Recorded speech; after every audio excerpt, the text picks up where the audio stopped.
what's the motivation of this paper? So there's a huge research agenda on fiscal federalism and decentralization, and as you all know, these are like politically stated issues in OECD countries, in Canada, Belgium, Italy, Spain, UK, but also outside like Argentina, Brazil, China, India, Mexico, Russia.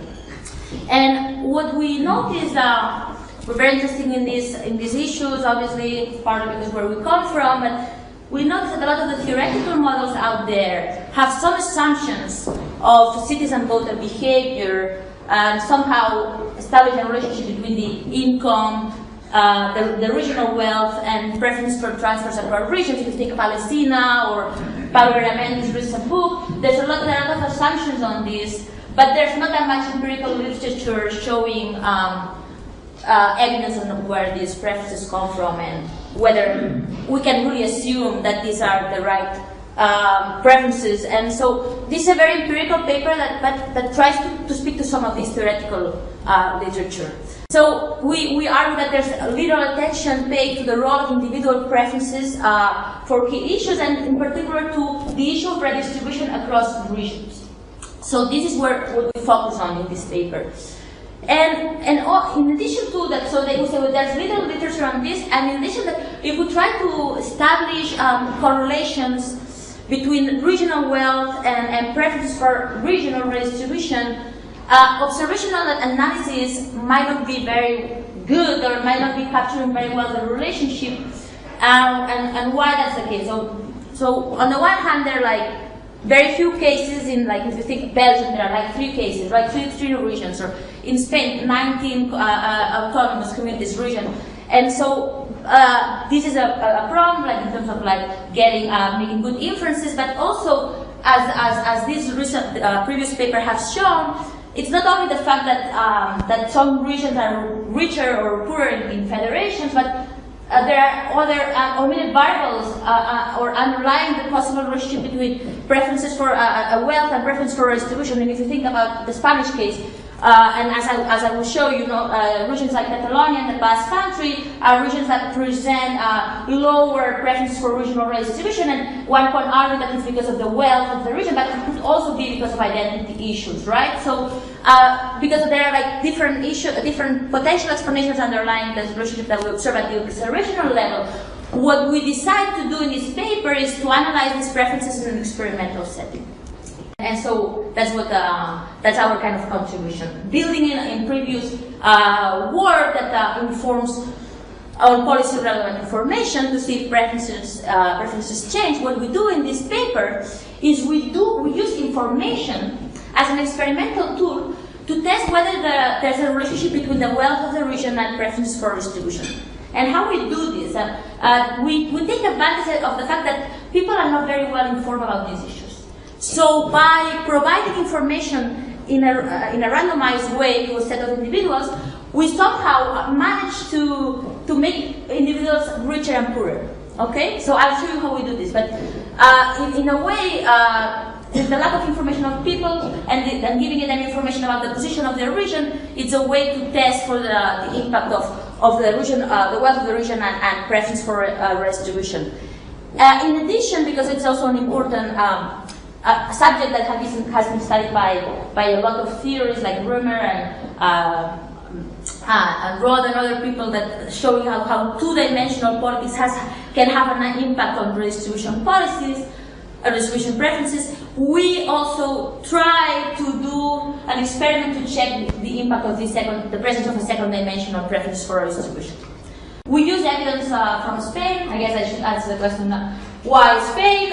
It's a country that we know well. It's a country that has all these issues of regional redistribution, also centralization of the country, and also a country where regional identities are salient. So it's a kind of a good case to test these ideas that we have in mind. Also, as you know, there are currently in Spanish politics the issue of Catalan independence and possible renegotiation of a fiscal pact with Spain. So the issue of regional redistribution is really salient these days in Spain. So we did this survey in July 2012, but it's something that people have in mind. And So it's an interesting case to use for these reasons. Just an overview of the main findings of the paper. We find first that there's much error in perceived regional income versus the actual income, so people are pretty wrong about this, or people don't have much information about this.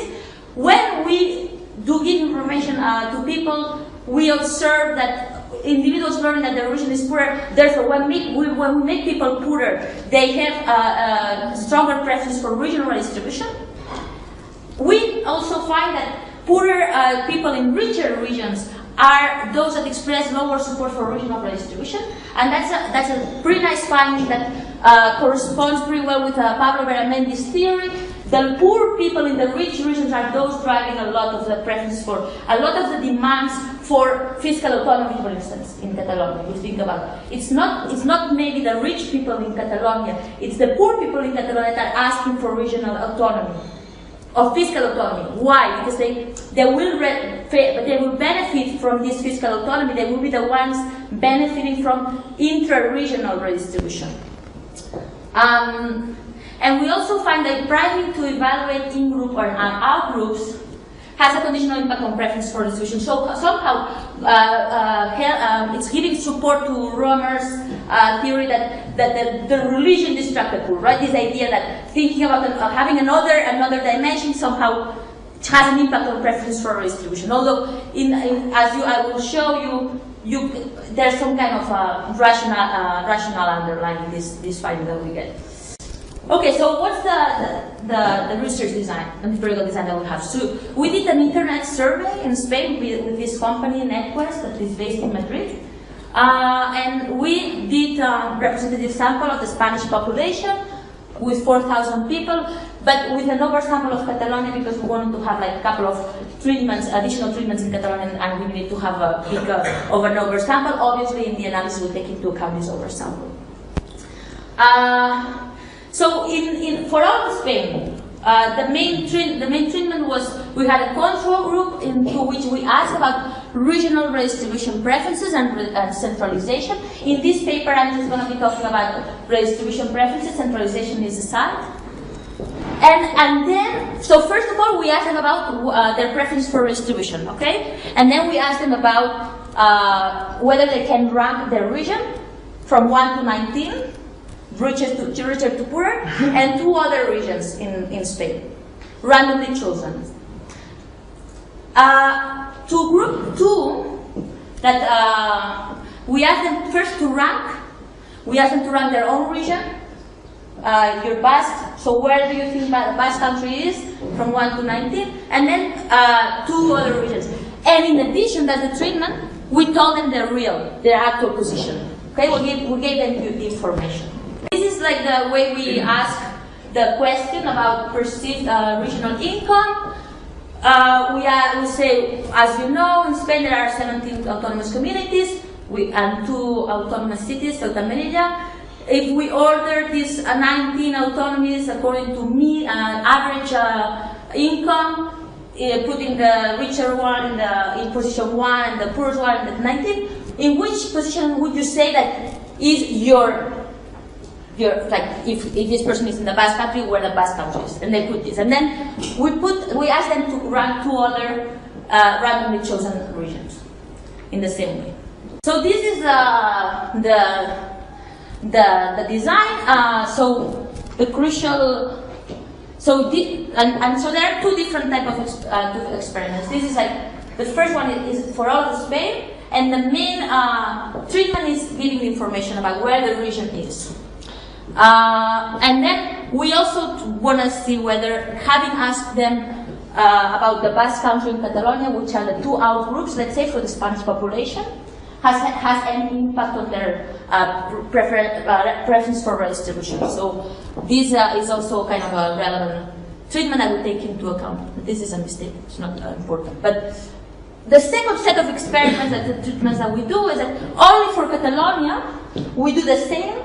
We ask people about the position of Catalonia and 2 other regions, and we give information in this group. We give them information about where Catalonia is, and in addition to a subset of a subset of people, we before we ask them about redistribution preferences, we ask them about three things related to Catalan cultural policies. We ask them whether they think that Catalan language is under threat, and that there should be policies going on to promote Catalan language. We ask them about their national identity, so we basically prime on cultural identity. We make Catalan identity relevant to them before they answer the question about preferences for redistribution. So we want to test the grammar argument somehow. Whether once people think about cultural identity or like this identity issue, they become more less redistributed toward other regions. So the main dependent variable, the way we ask it, we try to be very neutral with this, the way we ask this question is the autonomous system in Spain. Do you agree with this question, with this sentence? That the autonomous system in Spain should extract resources from richer communities to give money to communities that are poorer. And then basically we call it in a binary way. If they agree with this sentence, then we say that they are pro-redistribution, and if not, not. And we do similar coding for questions of centralization, and we also ask about independence in Catalonia. So the actual rankings for the Spanish autonomous communities are from richer to poorest are these ones. So the richest one is the Basque Country, then it comes Navarra, then comes Madrid, and then Catalonia. So Catalonia is in the fourth, and well, then we have the rest of communities. So when we look at where people place their autonomous communities, what is interesting is that they all kind of wrong, but they are all kind of on the right direction. No, none of them is totally off. So these graphs show the line. The red line is like the correct position. So when the perceived position and the actual position is the same, obviously, and then we have a zero. And as you can see, for instance, in Extremadura, which is the poorest region, people are skewed to the right. Well, this means that they all think that Extremadura is richer than it actually is. And this is partly due because of the actual position of the community, right? And because exactly what opposite happens in the Basque Country in Catalonia, where some people err on the other side, but usually the mistake is done like thinking that the community is poorer than it actually is. And here in the middle we have the communities where there's kind of more mistake, just because it's harder to guess well when the community is in the position 10 or 11. So if we look at this, I mean, when we look at support for regional redistribution, there's a striking difference between Spain and Catalonia, right? So Catalans are more or less willing to redistribute to other regions, let's say. But look at also support for centralization, which I'm not dealing in this paper, but in Spain, there's 75% of people who are supporting more centralization. In Catalonia, it's 36%, so that's a big difference. And in Catalonia, support for independence, 54% in our survey, which is like, this is July 2012, that's even before the big demonstration, and it's a striking percent. What are the main results? With the control group, we don't find much. So again, like aside from the binary indicators for Basque Country and Catalonia, regional wealth doesn't show a significance to show support for regional redistribution. And we think that it's partly because of the problem with the observational data, having so many few cases, and there are so many things going on, right? I mean, Extremadura is systematically different from Andalusia, and there are like a lot of unobserved factors that can be underlying preference for regional distribution. And also we check for whether there's interaction between individual income and regional wealth, and we don't find anything in the control group. Now, in the treatment, so when we look at people who have who are equally in the response in the survey, the only difference is that we give information to some of them and not to the other, like the treatment group, as compared to the control group. In this case, when the region is poorer than they thought, so the region is poorer than they thought, and they learn that it's poorer than they thought. So somehow these people, all these people were incorrect about the placement of the region, right? All of them were equally incorrect. But to some of them, we let them know. and we tell you, you're incorrect, your region is poorer than you thought. These are systematically more pro-redistribution, pro-regional redistribution, right? So the poorer the region is, the more pro-redistribution people are at the regional level. And the effect goes on the opposite direction when they learn that the region is richer. So when they are richer, so at the regional level. The effect is not as strong in terms of significance, but it's going on, like, the direction is the opposite. So that's interesting. So I'm not an empirical person at all, but are these confidence bands? Yeah, these are confidence intervals, and you would say that this is not significant, but this. Because this is, I mean, we were like a long time ago.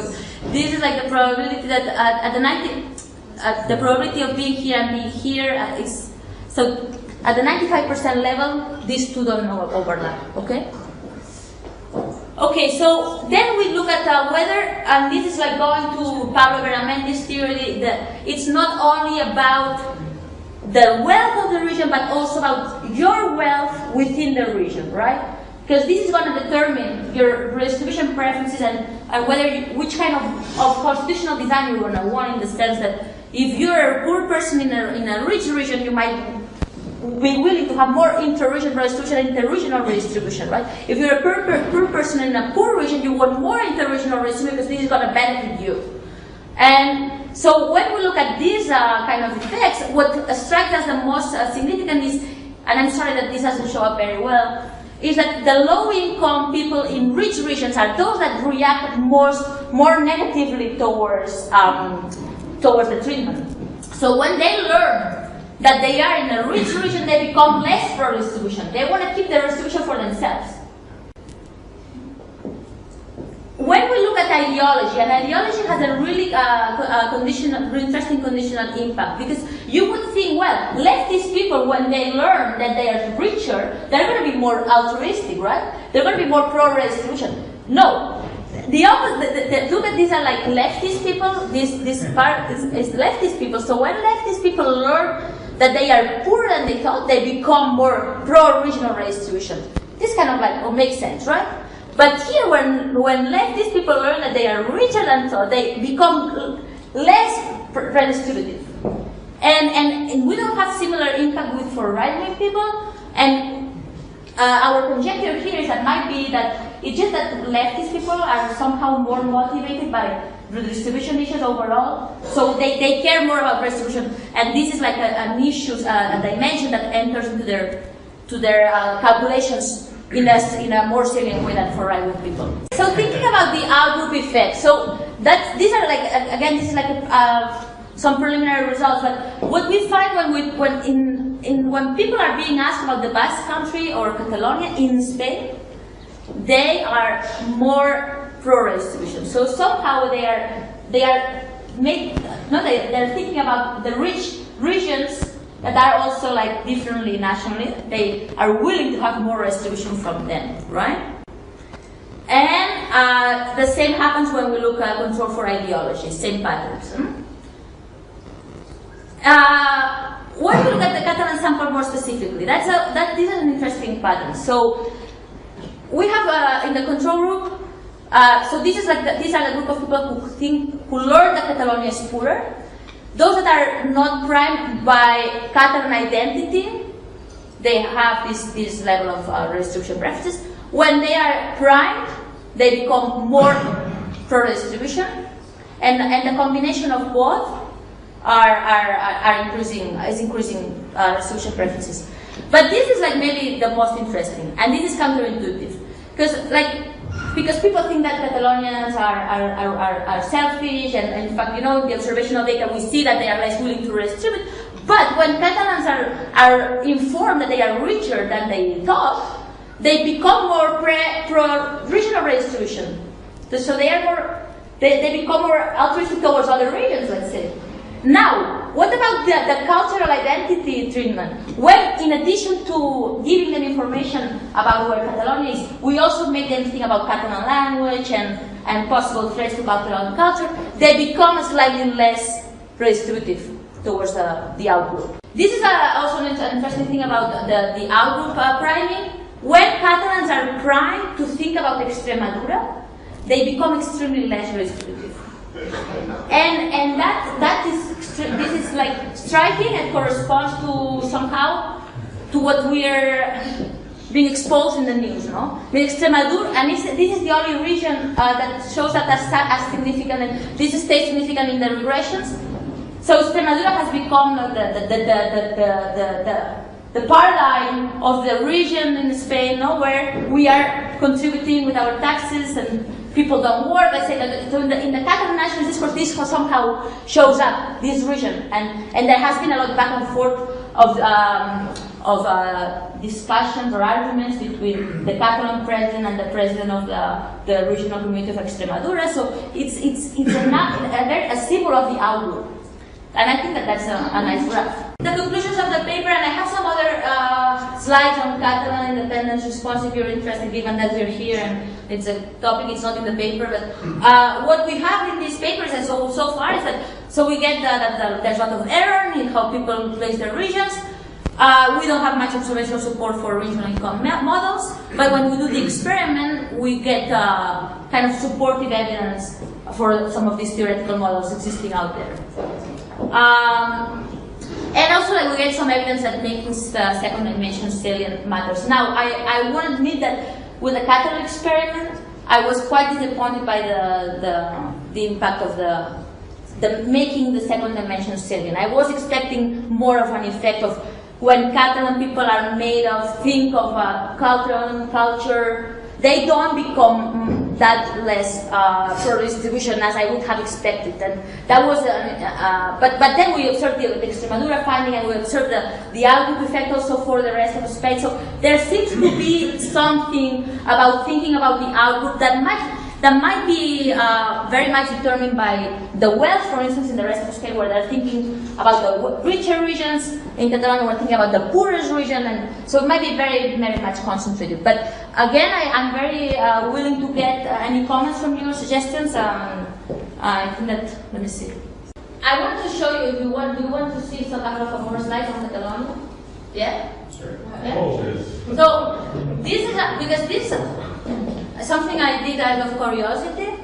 Because there's some people who say that the Catalan independence movement is something just about wealthier people, and so I took the data on wealth by the deciles, and like, so because in the survey we asked people about their income, so we managed to classify them in deciles, and so if you see, this is a question about independence. So in terms of like income, they're not huge differences. The big differences are identity issues. So these are mother tongue. So those that say that their mother tongue is Catalan are systematically look over 60% probabilities of voting yes in an independence referendum.